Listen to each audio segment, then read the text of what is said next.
कधीच नाही चुकणार तुमचे फेवरेट टीव्ही शोज झी5 सोबत, तेही एकदम फ्री। देवा, हे असं सारखं सारखं तुझ्या दारात यायला मला बी नाही बरं वाटत।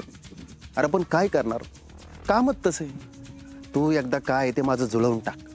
माझं लग्न झालं ना, माझी बायको आणि मी आम्ही दोघं मिळून त्या आप्पीचा बाजार उठवू। फक्त माझ्या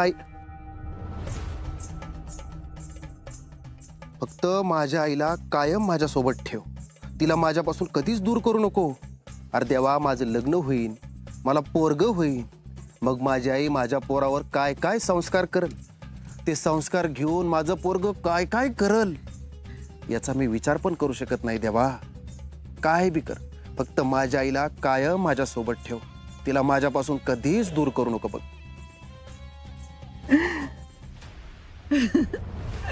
अगं माझं सोन्या ग, नाही बाळा, मी ना तुला सोडून कधी कुठं जाणार नाही। कायम मी तुझ्या बरोबर राही ना। त्याच्या आधी आपल्याला आपला बदला पूर्ण करायचा आहे। या घरात आहे ना कायम दंगे झाले पाहिजेत बघ, नुसते राडे। घरातला एक बी सुखानं झोपला नाही पाहिजे। अरे होणार की, हे बघ तुझ्या या बातमीने ना अख्ख्या घरात नुसती दंगल झाली। काय सांगती? बघ बर, ते राहू दे, मी ना वेगळंच बोलायला आले तुला। काय? अरे तू तुझ्या आजारी नाही पडला, त्याला आजारी पाडलाय। म्हणजे घरातल्याच कुणीतरी त्याच्या खाण्यात काहीतरी कालवलंय आणि ते खाल्ल्यावर त्याची अशी अवस्था झाली। त्या अर्जाला माहिती आहे काय? नाही, त्याला नाही माहिती। उलट तोच म्हणत होता की आता पेपरात बातमी छापून आली की मला आता त्याचा तपास केला पाहिजे, आणि मला चांगलं माहिती आहे की घरातलंच कोणतरी असणार आहे म्हणून। मला माहिती आहे म्हणजे त्याला माहिती आहे का तुला माहिती आहे? मूर्त्या, त्याला माहिती। असं काही येडेगत करतो रे, पण कुणी केलं हे त्याला माहिती नाही। मग आपण शोधून काढू की त्या अर्जाला सांगू? हा मग ती तर आपली लय मोठी जबाबदारी आहे ना।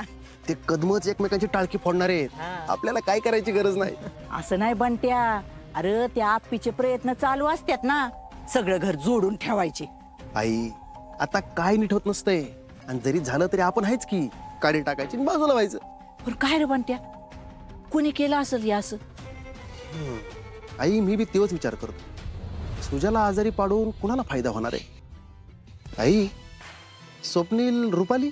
नाही नाही नाही, अरे त्या रुपालीला तर त्या भावल्याशिवाय दुसरं काही सुचत बी नाही, आणि तो सपन्या बी नाही। आई पण रागाच्या भरात केला असेल की? अरे नाही बंट्या, ती दोघं बी पार बाद झाल्यात बघ। तो सपन्यात असून नसल्यागत हाय। मग कुणी केलं असेल आई? सुजाला आजारी पाडून कुणाला काय मिळणार आहे रे? प्रत्येकाचा दिवस येतो तसा भरतो सुद्धा। बरोबर आहे, आता आमचे दिवस आलेत। बघू दिवस आल्यात का भरल्यात ते। वेळ हा आई, वेळ मिळणार ना। हे कुणी केलंय ते मला माहिती आहे। कुणी? सरकार। काय सांगतो? आगाई, सुजाला फुस लावून सरकारला धमकी द्यायला मीच सांगितलं होतं। सुजानं अर्जाला काही सांगू नये म्हणून सरकारनंच त्या सुजाच्या डब्यात पावडर टाकली, त्याला आजारी पाडला आणि दवाखान्यात पाठवला, म्हणजे सरकारला वेळ मिळेल ना हे सगळं सावरायला। ते गुडघ्यात मेंदू हे करू शकतो। अगं सरकारनेच केलंय 100%, मी सांगतो की। झी5 ॲप डाउनलोड करा आणि पहा सर्व एपिसोड्स एकदम फ्री।